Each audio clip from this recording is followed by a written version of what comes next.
বিসমিল্লাহির রহমানির রহিম। আসসালামু আলাইকুম। আজকে আমি মুরগি ভুনা করব। তো মুরগিটা ভুনা করার জন্য আজকে একটু অন্যভাবে ভুনাটা করব, এই জন্য আপনাদের সাথে একটু শেয়ার করব। এখানে আমি পেঁয়াজ বেরেস্তা নিয়েছি। আমি একবারই পেঁয়াজ দিয়েছি, অনেকগুলো পেঁয়াজ একসাথে আমি বেরেস্তা করে নিয়েছি। এখানে কিছুটা হাফ চামচের মতো এটাকে কি বলে জানি, শাহি জিরা, সরি শাহি জিরা এখানে আমি দিয়ে দেব। এটা কিন্তু এটা দিয়েছি গরম মশলা গুঁড়া। এখন দিয়ে দিব লবণ, আপনারা একটু খেয়াল করবেন। এটা দিয়ে দিব আমি ধনিয়া গুঁড়া। এই গুঁড়াগুলোও কিন্তু আমি মেশিনে করেছি, হ্যাঁ। একসঙ্গে এখন দিয়ে দিচ্ছি জিরা গুঁড়া। এগুলা হচ্ছে আমি একসাথে কিনে, তারপরে অনেকগুলা কিনে একসাথে আমি গুঁড়া করে নিয়েছি। এখন দিয়ে দিচ্ছি মরিচের গুঁড়া। এখন দিয়ে দিব আমি হলুদ গুঁড়া। আপনারা একটু খেয়াল করবেন, হ্যাঁ। আর এখন দিয়ে দিচ্ছি হলো গোলমরিচ। তা এখন আমি ব্লেন্ড করে নিয়ে আসব। ও, এই সাথে কিন্তু আমি একটুখানি কাঁচা পেঁয়াজ দিব, একটুখানি, জাস্ট অল্প একটুখানি আমি কাঁচা পেঁয়াজ দিচ্ছি। একটু গ্রেভি করব, তো ঝোলটাকে সম্পূর্ণ গ্রেভি করব। এই যে মশলাটা আমি ব্লেন্ড করে নিয়ে আসছি, এখন পাতিলে দিয়ে দিচ্ছি আমি।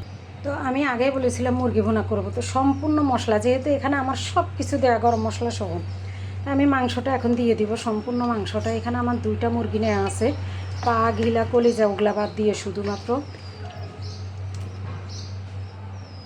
নিয়ে নিলাম মাংসটা একদম শুধু মাংস, কোনো পানি ছাড়া। এখন আমি যেটা করব সেটা হচ্ছে আমি হাত দিয়ে মাখাবো। মশলাটার সাথে আমি খুব ভালোভাবে মেখে নেব। আর এর মধ্যে যে কাজটা করব বলছিলাম, একটা কাজ করব, সেটা হচ্ছে এই যে এখানে যে তেলটা দেওয়া হয়েছে, এটা হচ্ছে পেঁয়াজ বেরেস্তা করার জন্য যে তেলটা আমি ইউজ করেছি, সেই তেলটা দিয়ে দিছি। আর এই এখন আমি মেখে নিব, মেখে নিয়ে আমি বাকি কাজটা করব। আর এখানে কোনো রকম পানি দিব না। সত্যি করে বলি, মাখানোর পরে মনে হচ্ছে এখনই বুঝি খাওয়া যাবে, এরকম একটা সুন্দর সেন্ট এবং কালারটা হয়েছে, সেই লেভেলের কালার হয়েছে। এখানে কোনো রকম পানি ইউজ করা যাবে না, একদম মৃদু আছে আমি বসিয়ে দিব চুলায়।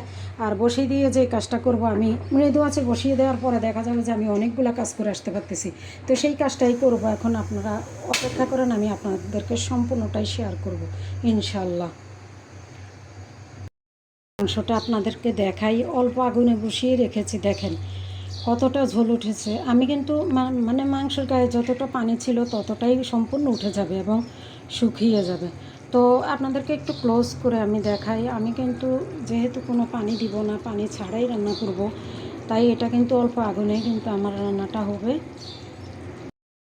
সব রকম বাটা মশলা দিয়ে একবারে মাখিয়ে বসিয়ে দেওয়া মুরগির ভুনা। তো একদম ঝোল ছাড়া যতটুকু ঝোল উঠেছে দেখেছেন আপনারা।